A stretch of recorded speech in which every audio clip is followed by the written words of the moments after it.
थोडक्यात टिपा लिहा. माहिती संप्रेषण तंत्रज्ञान. माहिती संप्रेषण तंत्रज्ञानाअंतर्गत माहितीची निर्मिती, संप्रेषणाच्या प्रगत साधनांचा वापर आणि योग्य तंत्रज्ञानाच्या मदतीने माहितीची देवाणघेवाण यांचा समावेश होतो.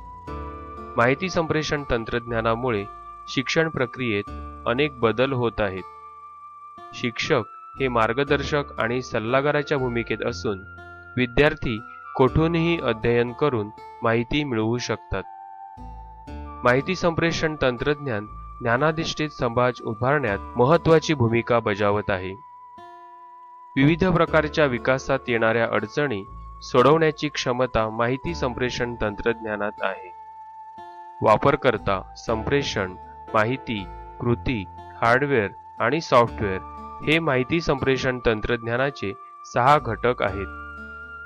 माहिती संप्रेषण तंत्रज्ञान हे आजच्या काळाची गरज बनले आहे.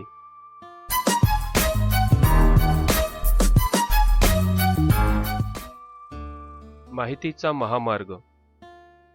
इंटरनेट म्हणजे आधुनिक जगातील माहितीचा महामार्गच आहे. इंटरनेटच्या माध्यमातून माहितीचा खजिना आपल्याला घरपोच मिळतो. इंटरनेट आणि टेलिफोन यंत्रणा, केबल टेलिव्हिजन यंत्रणा आणि उपग्रहाद्वारे होणारे संदेशवहन या सगळ्यांचा समावेश वैश्विक माहिती आणि संप्रेषण यंत्रणेमध्ये होतो.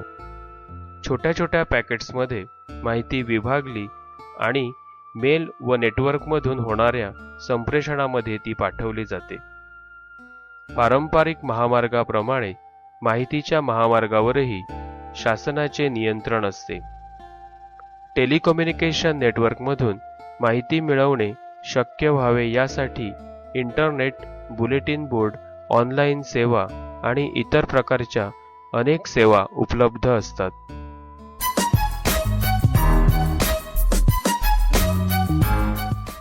ज्ञानाधिष्ठित समाज. ज्ञानाधिष्ठित समाज म्हणजे जिथे ज्ञान हे उत्पादनाचे प्रमुख संसाधन आहे असा वर्ग. ज्ञानाधिष्ठित समाजातील लोक ज्ञानाची निर्मिती, देवाणघेवाण आणि वापर लोकांच्या समृद्धीसाठी आणि कल्याणासाठी करतात. ज्ञानाधिष्ठित समाजात माहिती सहजगत्या उपलब्ध होते आणि सामाजिक देवाणघेवाण आणि सांस्कृतिक अभिव्यक्तींचे नवीन मार्ग उपलब्ध होतात. ज्ञानाधिष्ठित समाजामध्ये शिक्षणाला अनन्यसाधारण महत्त्व असते. ज्ञानाधिष्ठित समाजातील परिणामकारक शिक्षणामध्ये माहिती, ज्ञान आणि संसाधनांची देवाणघेवाण आवश्यक ठरते. शिक्षण आणि ज्ञानाधिष्ठित समाजाच्या जडणघडणीमध्ये माहिती संप्रेषण तंत्रज्ञानाची भूमिका माहिती संप्रेषण तंत्रज्ञान साक्षरता वाढवण्याची आहे.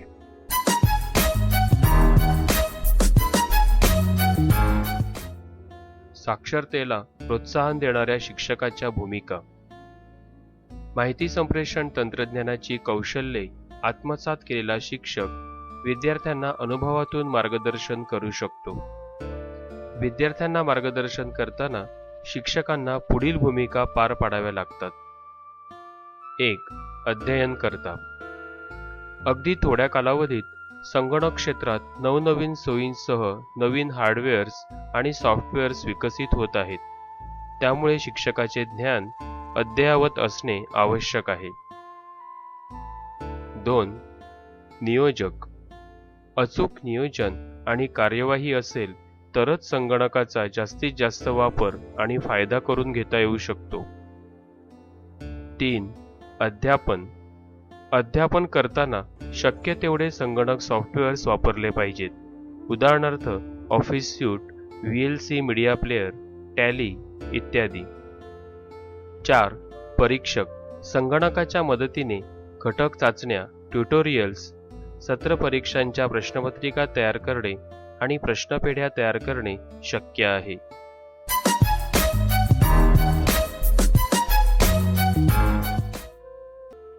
माहिती संप्रेषण तंत्रज्ञानाची व्याप्ती विशद करा.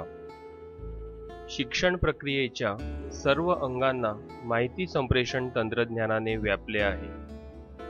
वर्ल्ड वाईड वेबमुळे शिक्षक, विद्यार्थी, संशोधक यांना जगभरातील अद्ययावत व नवीन बदलाची माहिती सहजपणे आणि झटपट मिळू लागली आहे.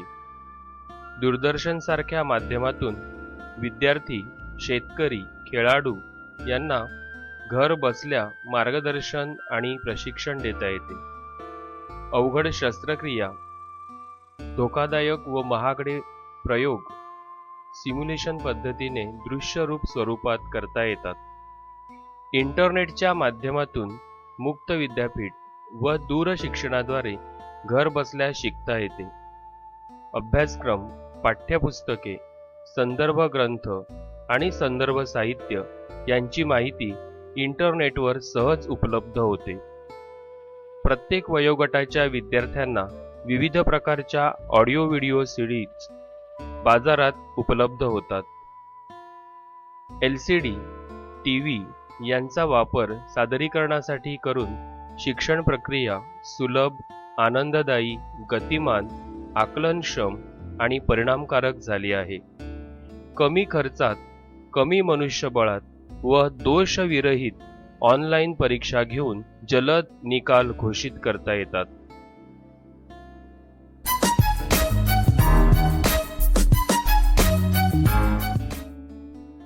माहिती संप्रेषण तंत्रज्ञान शिक्षण आणि विकासासाठी ज्ञानाधिष्ठित समाज म्हणजे काय ते स्पष्ट करा.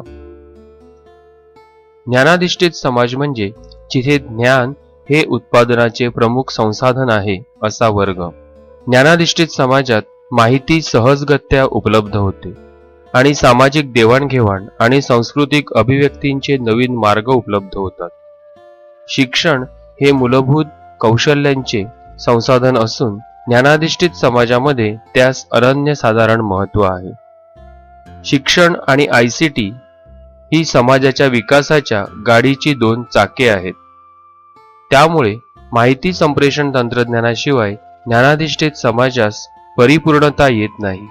शिक्षण आणि ज्ञानाधिष्ठित समाजाच्या जडणघडणीत समाजातील व्यक्तींच्या सोयीनुसार केव्हाही व कोठेही अध्ययन व्हावे ही कल्पना प्रत्यक्षात आणणे, माहिती संप्रेषण तंत्रज्ञान साक्षरतेत वाढ करणे, शिक्षण आणि विकास यांच्या पुनर्बांधणीचे काम करणे, ज्ञानाधिष्ठित समाजपूरक गोष्टींचा विकास करणे या सर्व भूमिका ICTs पार करणे आवश्यक आहे.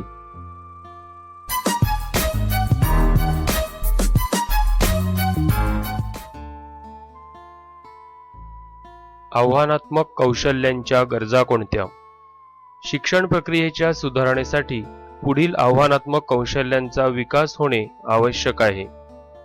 मूलभूत कौशल्य, वाचन, लेखन, गणिती ज्ञान यासारख्या मूलभूत कौशल्यांचा विकास करणे आवश्यक आहे.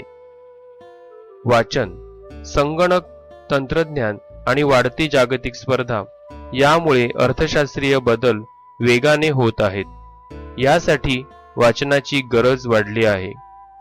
लेखन, माहितीच्या देवाणघेवाणीसाठी ईमेलचा वापर अधिक प्रमाणात केला जातो. यासाठी लेखन कौशल्यांचा विकास होणे गरजेचे आहे. गणिती ज्ञान, संगणकावर गणिती आकडेमोड करण्यासाठी गणिती ज्ञानाची आवश्यकता आहे.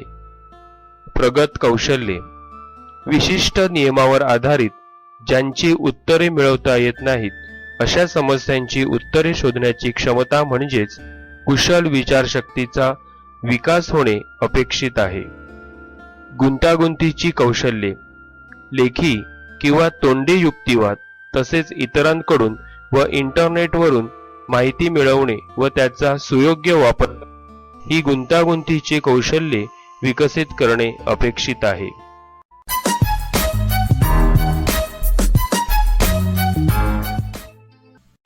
माहिती संप्रेषण तंत्रज्ञानामुळे घडणाऱ्या बदलांचा प्रभाव कसा पडतो ते स्पष्ट करा. ICTमुळे पारंपरिक शिक्षण पद्धतीत क्रांतिकारी बदल घडत आहेत. वर्ग अध्यापनातील वेळ कमी करता येतो. कृती शाळेतील तंत्रज्ञान प्रयोगशाळेत जाऊन पूर्ण करता आल्यामुळे शिक्षकांना पूरक ज्ञान देण्यास वेळ मिळतो व विद्यार्थ्यांचा बौद्धिक विकास साधता येतो. गणित, विज्ञानासारखे विषय ग्रामीण किंवा शहरी भागातील छोट्या शाळांमध्येही तज्ज्ञ शिक्षकांची नेमणूक न करता शिकवले जाऊ शकतात. ज्या शाळांमध्ये भौतिकशास्त्र किंवा इंग्रजी शिकवणाऱ्या शिक्षक उपलब्ध नसतात, त्या शाळा रेडिओ, टीव्ही किंवा ऑनलाईन पाठ वापरू शकतात किंवा आधीच तयार केलेले मल्टीमीडिया साहित्य वापरू शकतात. रेडिओ, टीव्ही इत्यादी साहित्याचा वापर करून विद्यार्थी ज्ञान मिळवू शकतात. ICT-मुळे एकच शिक्षक अनेक शाळांमधून शिकवू शकतो. भौगोलिकदृष्ट्या दूर असलेले तज्ज्ञ, निर्णय घेणाऱ्या व्यक्ती आणि नागरिकांना एकमेकांसमोर आणणे शक्य झाले आहे. राष्ट्रीय माहिती केंद्र शासकीय संस्थांना व्हिडिओ कॉन्फरन्सिंगद्वारे सेवा पुरवते. स्वतःच्या वेळेनुसार व गतीनुसार सरावावर आधारित कौशल्ये विद्यार्थी शिकू शकतात. विद्यार्थी मिळवलेली माहिती वापरून समस्या सोडवू शकतात, नवीन समस्यांना सामोरे जाऊ शकतात. जगाला वर्गात आणण्याचे कमी खर्चिक आणि काही बाबतीत एकमेव माध्यम म्हणून माहिती संप्रेषण तंत्रज्ञान काम करते.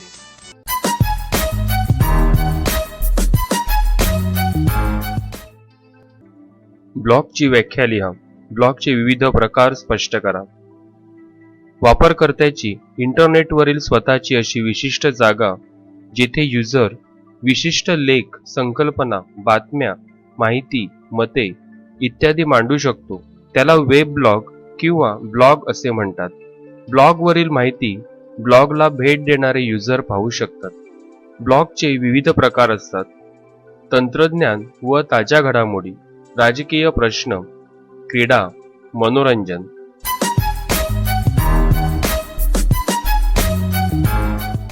ब्लॉग तयार करण्याच्या पायऱ्या लिहा. इंटरनेट ब्राउझरमध्ये www.blogger.com ही वेबसाईट उघडावी. क्रिएट ब्लॉग या बटणावर क्लिक करावे. गुगल अकाउंट तयार करण्यास सांगितल्यावर ते तयार करून क्रिएट ब्लॉग लिंकवर क्लिक करावे. ब्लॉगचे शीर्षक टाकावे. ब्लॉगचा पत्ता टाकावा. व्हेरिफिकेशन सेक्शनमध्ये दिलेला शब्द टाईप करून कंटिन्यू शब्दावर क्लिक करावे. तुमच्या आवडीचे डिझाईन ब्लॉगला देण्यासाठी तुमच्या आवडीचे टेम्पलेट निवडावे. तुमचा ब्लॉग लिहिण्यासाठी आणि ब्लॉगमध्ये लेख प्रसिद्ध करण्यासाठी आता सज्ज झाला.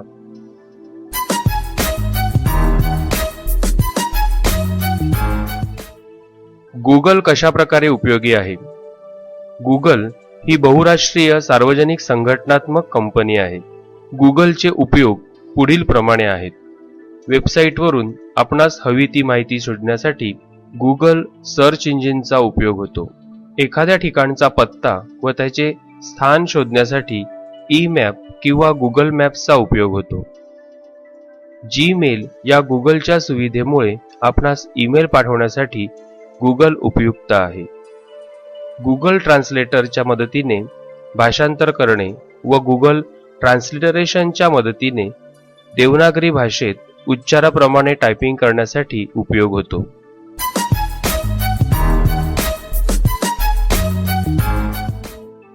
ई कॉमर्स म्हणजे काय ते स्पष्ट करा. ई कॉमर्स ही नव्याने उदयास आलेली आणि खूप वेगाने लोकप्रिय होणारी संकल्पना आहे. इंटरनेटवर खरेदी विक्री करणे म्हणजे ई कॉमर्स होय. टेलिकम्युनिकेशन नेटवर्कशी जोडल्या गेलेल्या संगणक प्रणालीचा वापर करून व्यावसायिक माहितीची देवाणघेवाण, व्यावसायिक देवघेव करणे आणि व्यावसायिक संबंध जोपासणे म्हणजे ई कॉमर्स होय. ऑनलाईन बँकिंग, रिटेल स्टोअर्स, तिकिटांचे आरक्षण, ऑनलाईन शॉपिंग, विक्रीनंतरची सेवा किंवा सल्ला, कर परताव्यासाठी ई फायलिंग, लिलाव करावयाच्या उत्पादनाच्या जाहिराती ही काही ई कॉमर्सची उदाहरणे आहेत. ई कॉमर्सद्वारे खरेदी विक्री करणे ग्राहक व विक्रेता या दोघांनाही फायद्याचे असून वेळेचे बंधन नसते. वेळ व पैसा यांची बचत होते.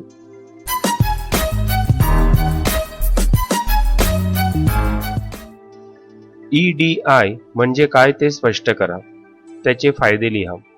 एखाद्या खाजगी नेटवर्कवर किंवा व्हॅल्यू ॲडेड नेटवर्कवर पाठवणाऱ्या व प्राप्तकर्त्या कॉम्प्युटर दरम्यान केले जाणारे प्रमाणित देवाणघेवाणीचे इलेक्ट्रॉनिक स्थानांतरण म्हणजे इलेक्ट्रॉनिक डेटा इंटरचेंज EDI.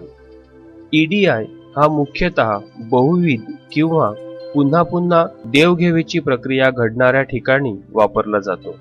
उदाहरणार्थ supermarkets, automobile industry, stock control आणि मटेरियल मॅनेजमेंट EDI मार्फत करणे शक्य असते. EDI चे फायदे: ऑर्डरवर करण्यात येणारी प्रक्रिया आणि डिलिव्हरीचा वेळ कमी होतो. खर्चात मोठ्या प्रमाणात बचत, पैशाच्या ओघात सुधारणा, टपाल खर्च व कागदाचा खर्च यात बचत, डेटा एंट्री करताना होणाऱ्या चुका टाळतो. अचूक डेटा एंट्रीमुळे पुरवठा साखळी कार्यक्षम बनते. त्वरित प्रतिसाद आणि रिअल टाइम क्लेम्स प्रोसेसिंग, व्यावसायिक कार्यक्षमतेत वाढ.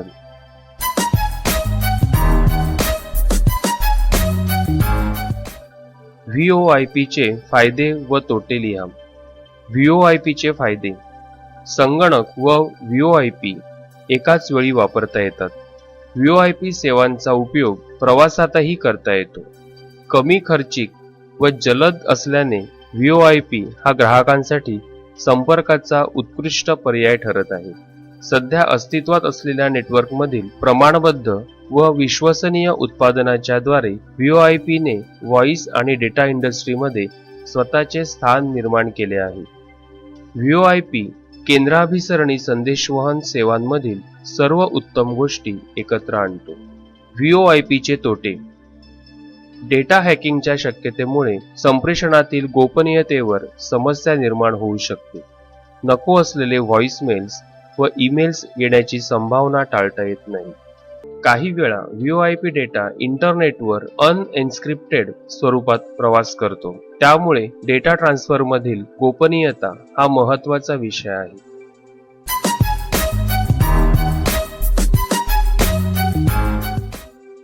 फोरमची व्याख्या देऊन त्याची रचना सांगा.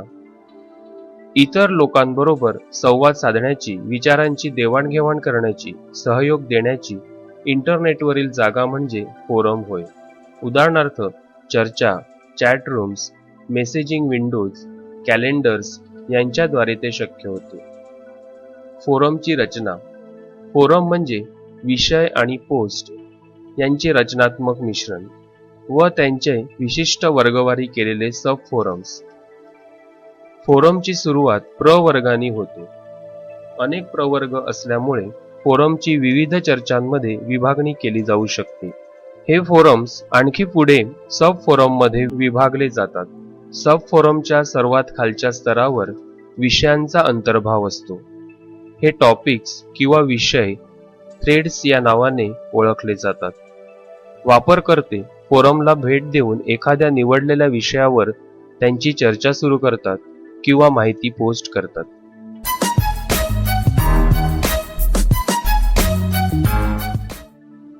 शिक्षण क्षेत्रात ब्लॉग कशा प्रकारे उपयुक्त आहे ते स्पष्ट करा.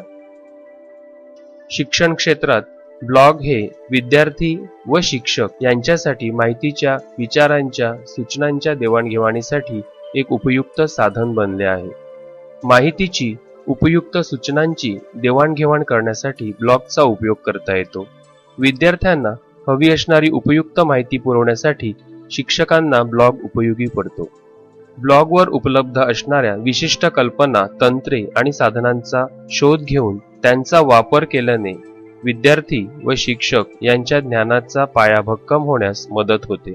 ब्लॉगच्या सहाय्याने माहितीची आणि मतांची देवाणघेवाण करता येते. विविध प्रश्नांवर भाष्य करून एकमेकांना मदत केल्यामुळे शिकणाऱ्या समुदायांच्या विकासास ब्लॉगमुळे हातभार लागतो.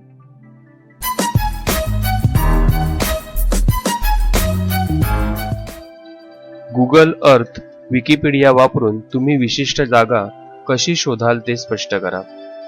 गुगल अर्थ हे जागा शोधण्यासाठीचे एक उपयुक्त साधन आहे. विकिमॅपिया ही बहुभाषिक वेबसाईट असून खूण केलेले जगातील कोणतेही ठिकाण किंवा विशिष्ट जागा शोधून त्याची माहिती पाहण्याची सुविधा यात आहे. गुगल अर्थ वापरून विशिष्ट ठिकाण शोधण्यासाठी पुढील प्रमाणे कृती करावी. इंटरनेट एक्सप्लोरर सुरू करून गुगल अर्थ प्रोग्राम उघडावा. जे ठिकाण शोधायचे आहे त्याचे नाव सर्च बॉक्समध्ये टाईप करून सर्च बटणावर क्लिक करावे. गरजेनुसार झूम इन व झूम आउट पर्यायांचा वापर करावा. दोन ठिकाणांमधील नकाशा किंवा मार्ग शोधण्यासाठी दिशानिर्देशवर क्लिक करावे.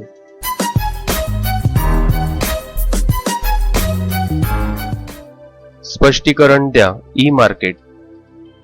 ई मार्केट ही आंतरसंस्थात्मक माहिती प्रणाली आहे.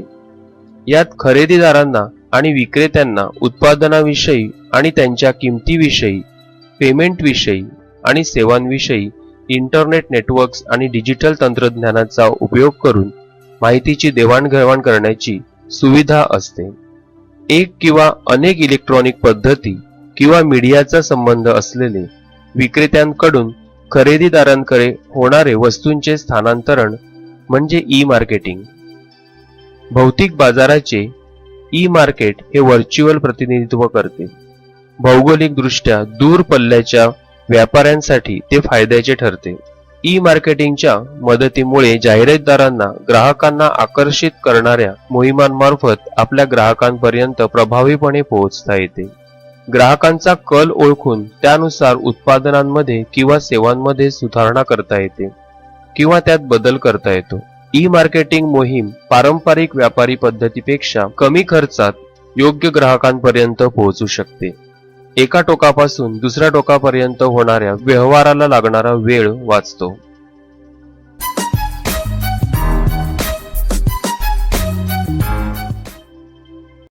ब्लॉग आणि फोरम यातील फरक स्पष्ट करा. ब्लॉग एखाद्या व्यक्तीच्या मालकीचा असतो, उदाहरणार्थ विद्यार्थी, शिक्षक इत्यादी. फोरम दुसऱ्या कोणाच्या तरी मालकीचा असतो, उदाहरणार्थ एखादी कंपनी, ऑनलाईन साईट इत्यादी.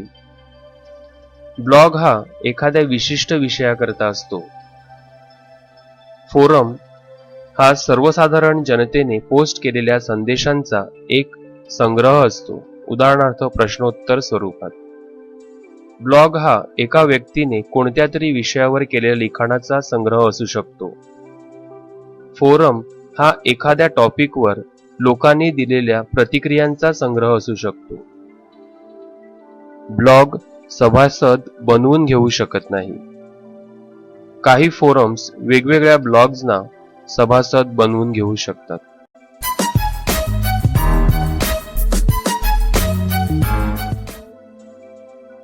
ई कॉमर्स मधील ट्रेड सायकल स्पष्ट करा. ई कॉमर्स मध्ये कंपनीच्या सहाय्यासाठी उभारण्यात आलेल्या मदत प्रक्रियांचा समावेश असतो. भौतिक किंवा प्रत्यक्ष व्यापाराप्रमाणेच ट्रेड सायकल सर्वसाधारणपणे 4 भागात विभागलेली असते. 1. ग्राहकाने पुरवठादाराला शोधणे आणि पुरवठ्याच्या अटींवर दोन्ही बाजूंनी संमतीची मोहर उमटवणे. 2. उत्पादनांची निवड आणि वितरण स्वीकारणे. 3.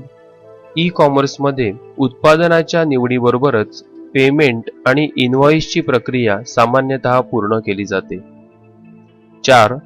असलेल्या विक्री उपरांत सेवा देखभालींचा समावेश, तक्रारींची दखल, माहिती देणे आणि उत्पादनासाठी पुरवठादाराचा पुढे येणारा संबंध या पुरवठ्याबरोबरच येणाऱ्या अटीही त्याच वेळी मान्य करण्यात येतात.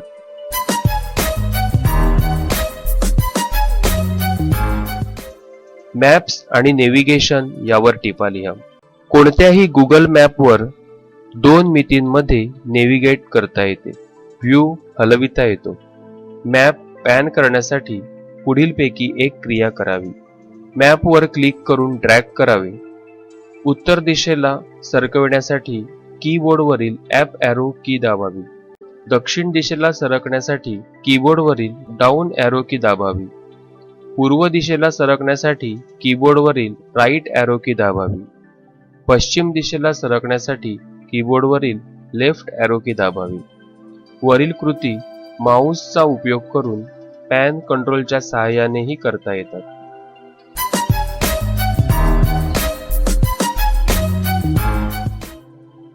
ई मॅप थोडक्यात स्पष्ट करा. ई मॅप म्हणजे इलेक्ट्रॉनिक मॅप किंवा डिजिटल मॅप. ई मॅप म्हणजे नॅव्हिगेशन सुविधेसह मिळणाऱ्या प्रतिमा. सोप्या ग्राफिक्सच्या, चिन्हांच्या आणि रेषांच्या मदतीने एखाद्या क्षेत्राची किंवा सीमाचिन्हांची माहिती यात दर्शवली जाते. गुगल अर्थ हे डिजिटल मॅपिंगचे एक उत्कृष्ट उदाहरण आहे. एखादे विशिष्ट ठिकाण शोधण्यासाठी वापरकर्ते नकाशा ब्राउज करू शकतात. वापरकर्त्यांच्या अटीनुसार शोधण्याच्या शोध यंत्रणेमुळे वापरकर्त्याला तपशीलवार ई-मॅप मिळण्यास मदत होते. एखाद्या ठिकाणावर पोहोचण्याचा सर्वात सोपा आणि सर्वात कार्यक्षम मार्ग पुरवला जातो. GPS तंत्रज्ञान हा डिजिटल मॅपिंग नेव्हिगेशन सिस्टीमचा पाया आहे.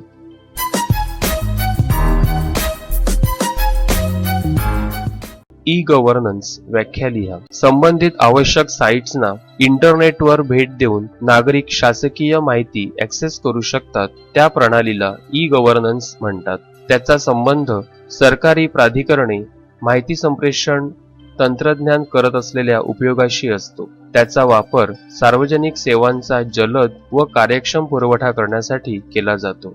अंतर्गत कुशलता वाढवणे, खर्च कमी करणे, महसूल वाढवणे, पुनर्निर्माण आणि प्रशासकीय प्रक्रिया यामध्येही वापर होतो. अधिकाधिक सरकारी संस्थांमध्ये आणि कार्यक्रमांमध्ये इंटरनेटचा वापर केल्याने कृतीत कार्यक्षमता आणि पारदर्शकता यांची खात्री देता येते.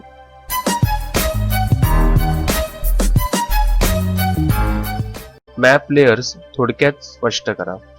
मॅप लेयर्सच्या सहाय्याने स्थानाशी निगडीत माहिती पाहता येते. उदाहरणार्थ रिअल टाइम वाहतूक, फोटो, विकिपीडिया लेख आणि गुगल मॅपवरील बझ पोस्ट यासाठी पुढील कृती करावी. गुगल मॅपमध्ये एखाद्या ठिकाणी नेव्हिगेट करावे. नकाशाच्या वरच्या उजव्या कोपऱ्यात असलेल्या चौकोनी विजेटवर माऊस फिरवावा. नकाशासाठी उपलब्ध असलेल्या लेयर्सचा मेनू दिसेल. मोअरवर क्लिक करून गरज असल्यास अतिरिक्त लेयर्स पाहावे. नकाशासाठी जे लेयर हवे असेल त्या लेयरच्या नावावर क्लिक करावे. लेयर टर्न ऑफ करायचे असेल तर पुन्हा क्लिक करावे. काही मॅप लेयर्स पुढील प्रमाणे: traffic, photos, labels, web cams, video इत्यादी.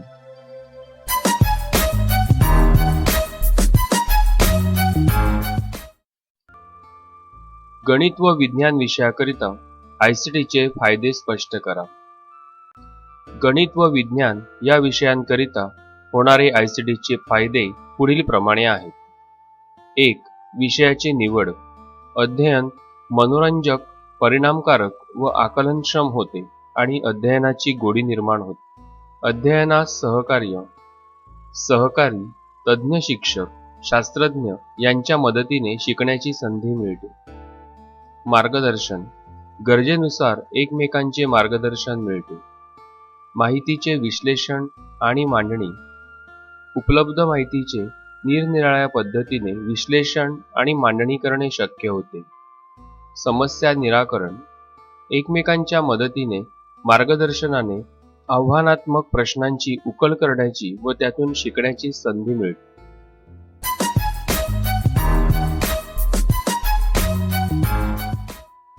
मॉडेलिंग व सिम्युलेशनच्या व्याख्या सांगा. संगणकावर मॉडेलिंग आणि सिम्युलेशनच्या मदतीने एखाद्या यंत्रणेची अमूर्त रूपातील प्रतिकृती तयार करता येते. मॉडेलिंग. मॉडेलिंग म्हणजे संगणकावर सॉफ्टवेअरच्या मदतीने वास्तवातील एखादी यंत्रणा, परिस्थिती आभासी स्वरूपात उभी करणे. सिम्युलेशन. संगणक प्रणालीच्या मदतीने वास्तवातील जगाचे आभासी रूप उभे करणे म्हणजे सिम्युलेशन.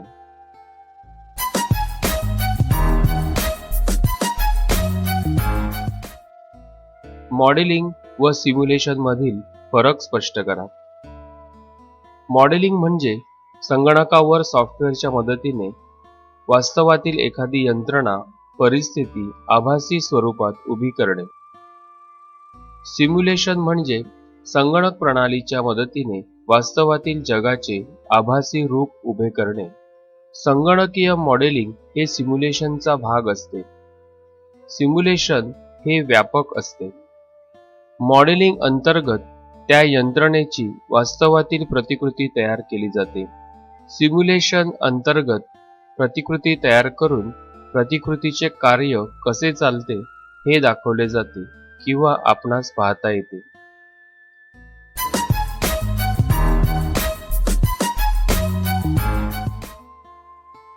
मॉडेलिंग व सिम्युलेशनचे फायदे सांगा. मॉडेलिंग व सिम्युलेशनचे फायदे पुढील प्रमाणे आहेत. 1. जलद व अल्प खर्चिक. अध्ययन तसेच प्रशिक्षण अल्प खर्चात व जलद करणे शक्य झाले आहे. 2. वेळेची बचत. एकाच वेळी अनेक प्रशिक्षणार्थ्यांना प्रशिक्षण देता येते, त्यामुळे वेळेची बचत होते. 3. वेळेचे बंधन नाही. वापरकर्त्यास त्याच्या सोयीनुसार केव्हाही याचा वापर करता येतो. 4. वापरण्यास सोपे. मॉडेलिंग व सिम्युलेशन सॉफ्टवेअर वापरण्यास अतिशय सुलभ आहे. 5. पुन्हा पुन्हा सरावास संधी. एकच कृती वारंवार करून सराव करता येतो. 6. कार्यक्षमता वाढीस पोषक. हे सॉफ्टवेअर वापरल्यामुळे वापरकर्त्याच्या कार्यक्षमतेत वाढ होते.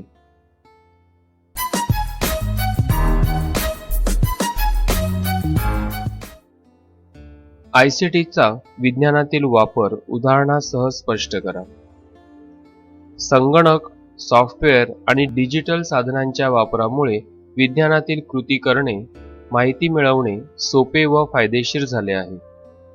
आयसीटीचा विज्ञानात खालीलप्रमाणे वापर केला जातो. 1. शास्त्रीय माहिती जमा करण्यासाठी. इंटरनेट, ब्लॉग यासारख्या साधनांच्या मदतीने उपयुक्त माहिती उपलब्ध होते. उदाहरणार्थ श्वसन संस्था, पचन संस्था, रक्ताभिसरण संस्था यांची माहिती इंटरनेटवर सहज उपलब्ध होते. 2. सादरीकरणासाठी. पॉवरपॉइंट प्रेझेंटेशनच्या मदतीने चित्रे व माहिती यांच्या स्लाइड्स तयार करून सादरीकरण करता येते.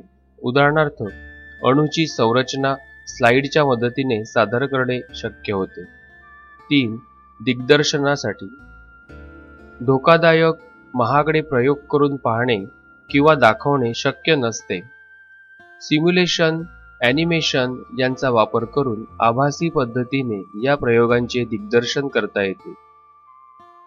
उदाहरणार्थ पचनसंस्थेचे कार्य. 4. अंदाज वर्तवण्यासाठी. जमा शास्त्रीय माहितीवर प्रक्रिया करून अंदाज वर्तवले जातात. उदाहरणार्थ हवामानाचा वेध. माहितीचे स्रोत आणि विज्ञानाच्या सहभागातून शिक्षणासाठी वापर केला जातो. उदाहरणार्थ ब्लॉग, फोरम्स, VoIP यांचा वापर करून माहिती मिळवता येते.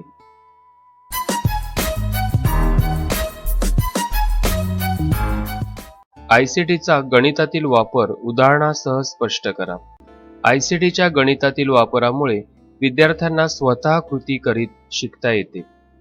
त्याचप्रमाणे शिक्षकांना परिणामकारक अध्यापन करण्यास उपयुक्त ठरते. 1. Graphical user interface. याचा वापर करून विद्यार्थी उदाहरणे सोडवितात. उदाहरणे सोडवत असतानाच चुका लक्षात येतात आणि दुरुस्तही करतात. उदाहरणार्थ गणितातील मूलभूत क्रियेवर आधारित उदाहरणे. 2. विविध रचनांचे निरीक्षण. चलांच्या किमतीतील बदलानुसार होणारे बदल आणि न होणारे बदल यांचा शोध घेता येतो. उदाहरणार्थ समीकरणे सोडवताना चलांच्या किमती बदलून होणारे बदल तपासता येतात. 3. परस्पर संबंधांचे निरीक्षण. संगणकात सूत्रे, संख्यांची सारणी, समीकरणे, आलेख, तक्ते एकमेकांशी जोडलेले असतात. त्यामुळे एखाद्या चलाची किंमत बदलून परस्पर संबंध पडताळून पाहता येतात. उदाहरणार्थ आलेख काढून त्यातील किमती बदलून परस्पर संबंध तपासता येतात. 4. कल्पित आकृत्या तयार करणे. कल्पकतेनुसार आकृत्या, आलेख काढता येतात व गरजेनुसार त्यात बदल करता येतात. उदाहरणार्थ जिओजेब्रा प्रोग्रामच्या मदतीने द्विमितीय, त्रिमितीय आकृत्या काढता येतात. 5. माहितीचा शोध घेणे. माहिती जमा करून त्या माहितीचा अर्थ लावला जातो व तिचे विश्लेषण केले जाते. उदाहरणार्थ ऑनलाईन सर्वेक्षणातून माहितीचा अर्थ लावून त्याचे विश्लेषण करणे आणि तिची मांडणी आलेख स्वरूपात करणे.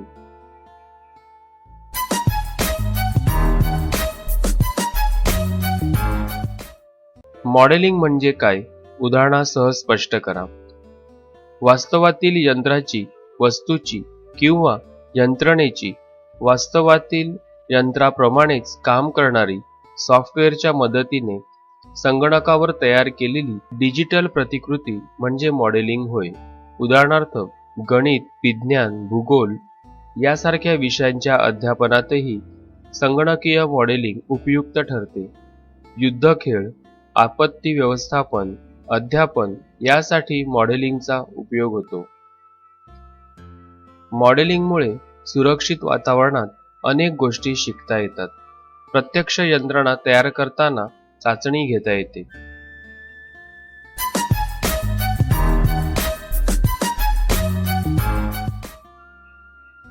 सिम्युलेशन म्हणजे काय? उदाहरणासह स्पष्ट करा.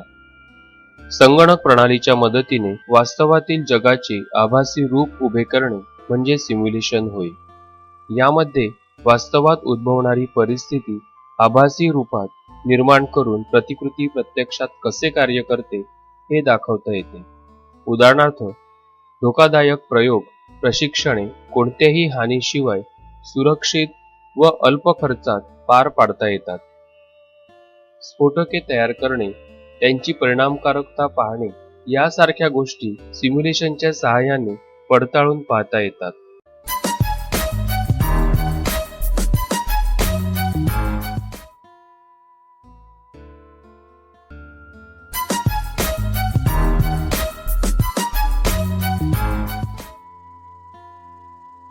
आयसीडीच्या सामाजिक समस्या सांगा. आयसीडीच्या वापराचे काही नकारात्मक परिणाम आहेत. त्यामुळे सामाजिक समस्या निर्माण होतात. 1. प्रत्यक्ष संवादाऐवजी लोक ऑनलाईन संवादास प्राधान्य देतात. त्यामुळे संवादात यांत्रिकपणा आला आहे. 2. लोक व्यक्तिस्वातंत्र्याचा दुरुपयोग करून अनिर्बंध मते मांडतात आणि सामाजिक स्वास्थ्य बिघडवितात. 3. सामाजिक संवादाअभावी लोक आत्मकेंद्री बनत आहेत. 4. अतिवापरामुळे क्रियाशीलतेवर परिणाम होऊन राष्ट्रहितास बाधा निर्माण होत आहे. 5. सोशल नेटवर्क साइट्स तसेच अनैतिक साइट्सच्या वापरामुळे मुलांच्या मानसिकतेवर वाईट परिणाम होत आहे.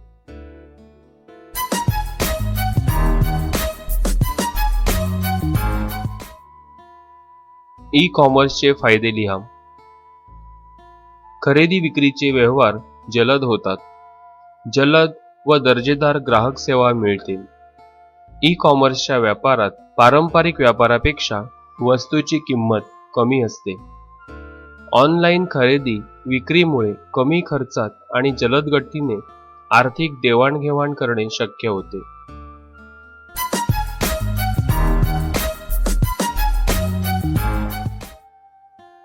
दैनंदिन जीवनात आयसीडीचे उपयोग लिहा. संदेशवहन, अल्प खर्चात जगाच्या कोणत्याही कोपऱ्यातील व्यक्तीशी अतिशय जलदपणे संपर्क साधता येतो. आरक्षणे, घर बसल्या रेल्वे, विमाने, एसटी, हॉटेल्स यांची आरक्षणे करण्यासाठी उपयोग होतो. खरेदी विक्री व हप्ते भरणे, ई कॉमर्स व ई बँकिंगच्या मदतीने कोणत्याही प्रकारची खरेदी विक्री आणि हप्ते भरणे शक्य झाले आहे. माहितीची देवाणघेवाण, ईमेल, ब्लॉग्स, फोरम्स यांच्या मार्फत माहितींची व विचारांची देवाणघेवाण करता येते. आरोग्य सुविधा, विविध प्रकारचे आजार व विकार, त्यावरील उपाय, शस्त्रक्रिया यांची माहिती मिळत आहे.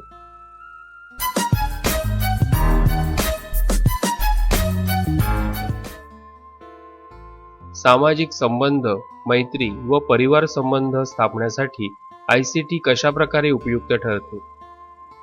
ब्रॉडबँड आणि अतिवेगवान जोडणीचा वापर होत असल्यामुळे संगणक, भ्रमणध्वनी, आंतरजाल यांच्या माध्यमातून तात्काळ माहितीची देवाणघेवाण व संपर्क साधणे शक्य झाले आहे. कमी खर्चात व वेळेची बचत होत असल्यामुळे संबंध प्रस्थापित करण्यासाठी आयसीटीचा मोठ्या प्रमाणात वापर केला जातो. शेकडो मैल दूर असणारे कुटुंबीय, मित्रमैत्रिणी, सहकारी समान आवड असणारे लोक यांच्याशी email, instant messaging, social networking blogs, forums, wikis यांच्या मार्फत संपर्क साधला जात आहे.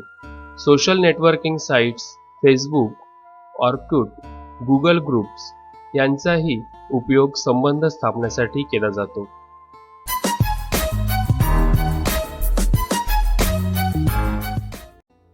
अत्याधुनिक माहिती मिळवण्यासाठी आयसीटीचा कशा प्रकारे उपयोग होतो ते लिहा.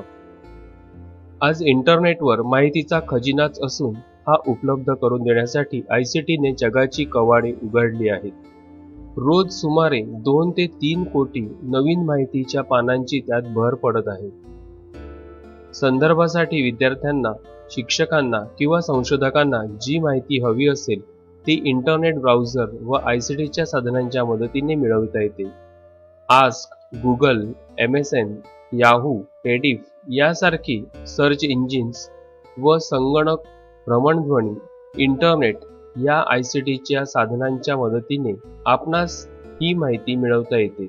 लोकांना फेसबुक, फोरम्स, ऑर्कुट, विकीज यांच्यामार्फत चर्चेतून माहिती मिळते. तसेच माहितीत भर घालता येते व दुरुस्तही करता येते.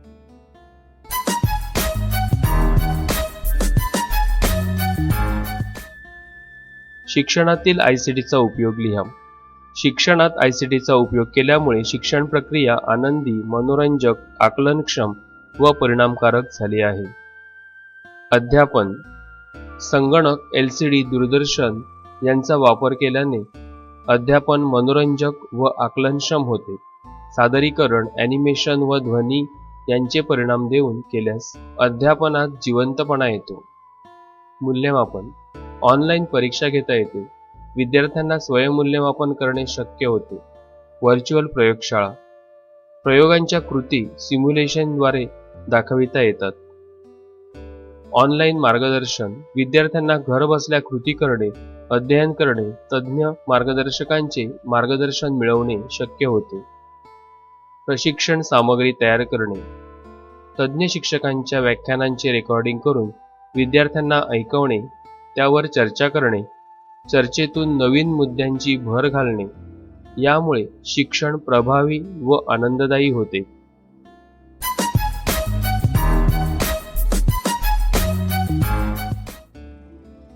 बँक व औद्योगिक क्षेत्रात वाढ करण्यासाठी आयसीटीचा कशा प्रकारे उपयोग होतो ते लिहा.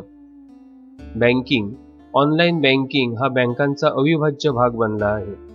ई बँकिंगद्वारे ग्राहकाला आपल्या खात्याची माहिती पाहणे, चेकबुक, पैसे हस्तांतरण करणे, बिले भरणे आणि विविध प्रकारचे अर्ज भरणे ही कामे घर बसल्या करता येतात.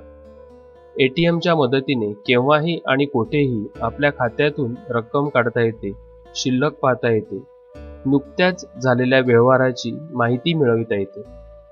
NEFT व RTGS यासारख्या सुविधांमुळे अल्प खर्चात व तात्काळ पैसे हस्तांतरण करणे शक्य झाले आहे. औद्योगिक. संपूर्ण उद्योगावर एका जागी बसून देखरेख ठेवणे, नियंत्रण ठेवणे तसेच कामाचे व्यवस्थापन करणे शक्य झाले आहे. यंत्रमानवाचा उपयोग वेल्डिंग, पेंटिंग करणे तसेच धोकादायक कामे करणे, वस्तू उचलणे यासाठी केला जातो. औद्योगिक क्षेत्राच्या विकासासाठी जमा केलेल्या माहितीवर प्रक्रिया करून विश्लेषण करणे आणि उत्पादनाचा दर्जा उंचावण्याच्या दिशेने आयसीटी महत्त्वाची भूमिका बजावत आहे.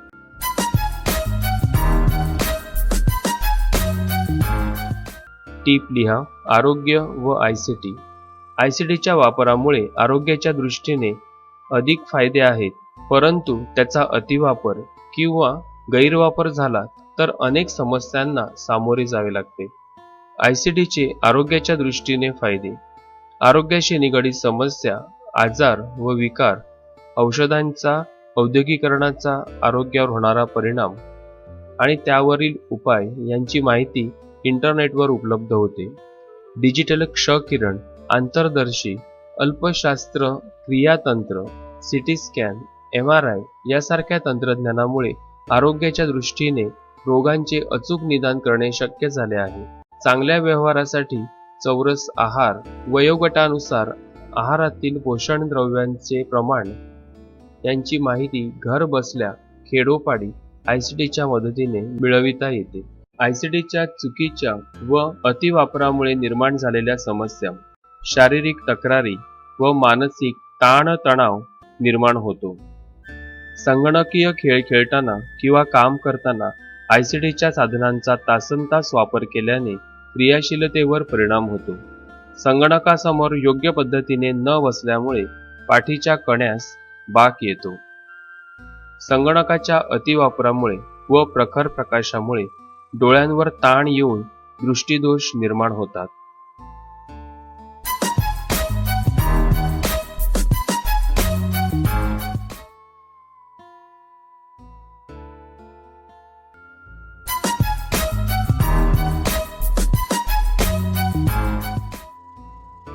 एन्कोडिंग म्हणजे काय? प्रत्येक अक्षराला, आकड्याला किंवा चिन्हाला एक विशिष्ट प्रकारचा नंबर देऊन अक्षरांचे प्रमाणीकरण करणे म्हणजे एन्कोडिंग होय. ASCII एन्कोडिंग मध्ये 8 बीटचे एन्कोडिंग असून इंग्रजी भाषेचे प्रमाणीकरण करण्यात आले आहे. जगातील अधिकाधिक भाषांचे प्रमाणीकरण युनिकोड मध्ये करण्यात आले आहे. युनिकोड हे UTF-8 किंवा युनिव्हर्सल अल्फाबेट या नावांनी ओळखले जाते.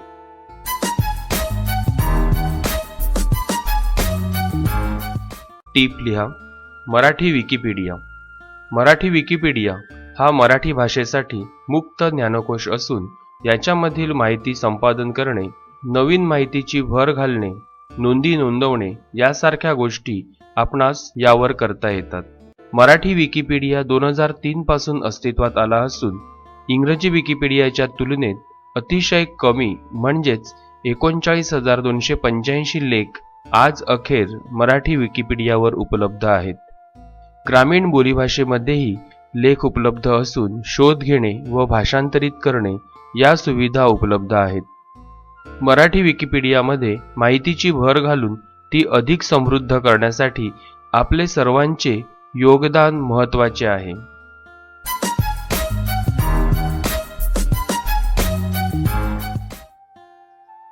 गुगल ट्रान्सलेट स्पष्ट करा.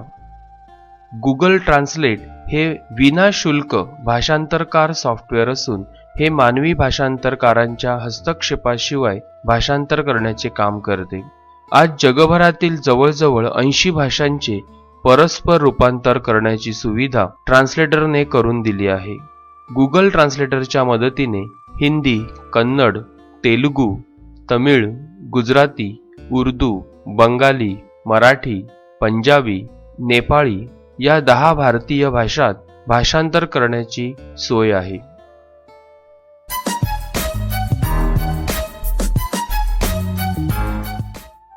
युनिकोड म्हणजे काय? युनिकोड संकेत प्रणालीच्या वापरामुळे ICTत कोणत्या सुविधा निर्माण झाल्या आहेत?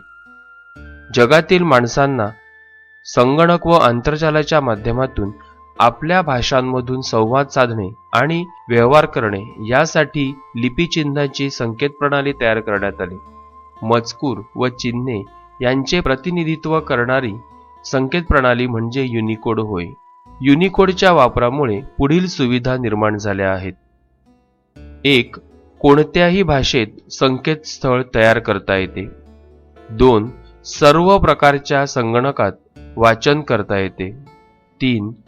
इंग्रजीचे ज्ञान नसणाऱ्या व्यक्तींनाही आपल्या मातृभाषेतून माहिती संप्रेषण तंत्रज्ञानाचे फायदे घेता येतात. 4. मातृभाषेतून संगणक इंटरनेटवर सहजपणे लेखन करता येते.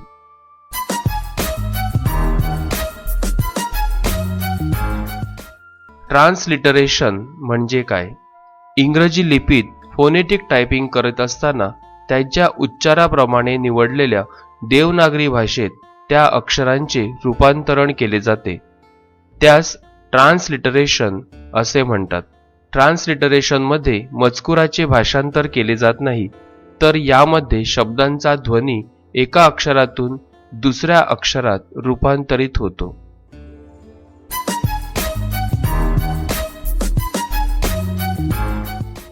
स्पष्ट करा. Google translate. गुगल ट्रान्सलेट हे विनाशुल्क भाषांतरकार सॉफ्टवेअर असून ते मानवी भाषांतरकारांच्या हस्तक्षेपाशिवाय भाषांतर करण्याचे काम करते. आज जगभरातील जवळजवळ 80 भाषांचे परस्पर रूपांतर करण्याची सुविधा गुगल ट्रान्सलेटरने करून दिली आहे. गुगल ट्रान्सलेटरच्या मदतीने हिंदी, कन्नड, तेलुगू, तमिळ, गुजराती, उर्दू, बंगाली, मराठी, पंजाबी, नेपाळी या 10 भारतीय भाषांत भाषांतर करण्याची सोय आहे. यामध्ये पुढील सोयी आहेत.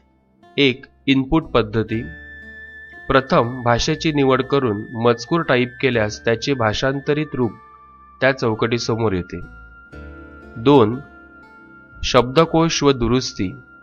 भाषांतरित मजकुरातील चुका दुरुस्त करण्याची सोय असते. 3. दस्तऐवज किंवा वेब पेज. जो दस्तऐवज भाषांतरित करायचा आहे तो निवडून ट्रान्सलेट डॉक्युमेंट वर क्लिक करावे. वेब पेज भाषांतरित करायचे आहे त्याचा URL इनपुट बॉक्समध्ये टाईप करून ट्रान्सलेट पर्यायावर क्लिक करावे.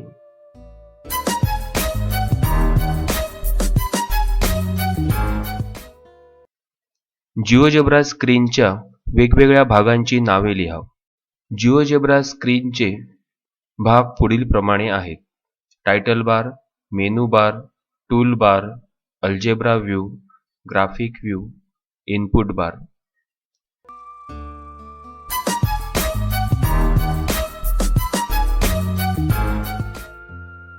आलेखाचे समीकरण लिहिण्यासाठी तुम्ही कोणता व्ह्यू वापराल? आलेखाचे समीकरण लिहिण्यासाठी इनपुट बारचा वापर करावा.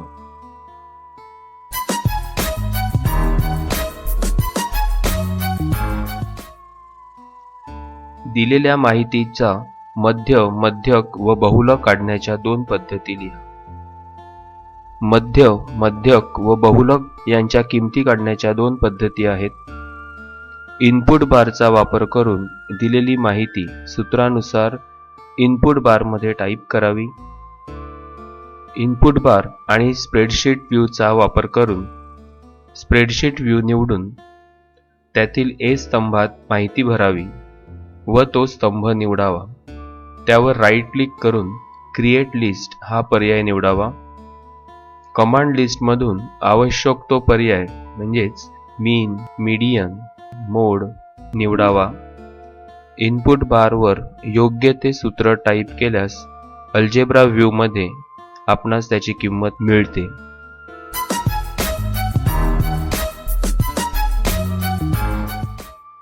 जिओजेब्रा सॉफ्टवेअरचे बीजगणितातील 2 उपयोग लिहा. दिलेल्या समीकरणांचे अचूक आलेख काढणे. आलेखाच्या मदतीने एक सामायिक समीकरणांची उकल काढणे.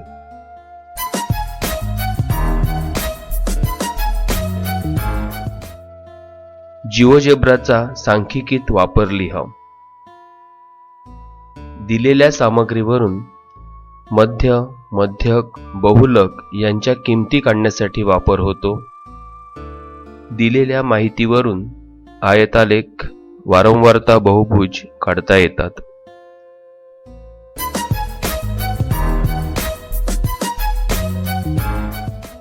जिओजेब्रामधील ग्राफिक व्ह्यू व अल्जेब्रा व्ह्यू स्पष्ट करा. Graphic view. ग्राफिक व्ह्यू मध्ये आपणास निरनिराळ्या रचना व आलेख काढता येतात. ग्राफिक व्ह्यू मध्ये ॲक्सेस आणि ग्रीड यांचा समावेश होतो. बदलत्या किमतीनुसार लगेच ग्राफिक व्ह्यू मध्ये बदल दर्शविला जातो. Algebra view. अल्जेब्रा व्ह्यू हा स्क्रीनचा विभाग असून ग्राफिक व्ह्यूशी संबंधित गोष्टी याच्या अंतर्गत दिसतात. ग्राफिक व्ह्यू मध्ये केलेल्या रचना, आलेख यांच्याशी निगडित समीकरणे, निर्देशक, मापे या व्ह्यूमध्ये दर्शविली जातात. याची फ्री ऑब्जेक्ट व डिपेंडंट ऑब्जेक्ट या 2 गटात विभागणी दिसून येते.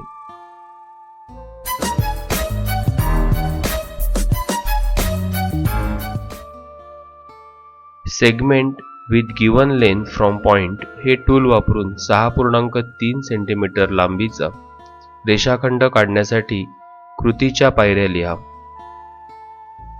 टूल बारवरील segment with given length from point हे टूल निवडावे. ग्राफिक व्ह्यूमध्ये क्लिक करावे. रेषाखंडाचा एक अंत्यबिंदू मिळेल आणि segment with given length from point हे टूल बॉक्स येईल. त्यात 6.3 सेंटीमीटर टाईप करा. ओके बटनावर क्लिक करा किंवा एंटर बटन दाबा. 6.3 सेमी लांबीचा रेषाखंड दुसऱ्या अंतबिंदूसह मिळेल. मापन दर्शविण्यासाठी डिस्टन्स ऑर लेंथ हे टूल निवडावे आणि रेषाखंडावर क्लिक करावे.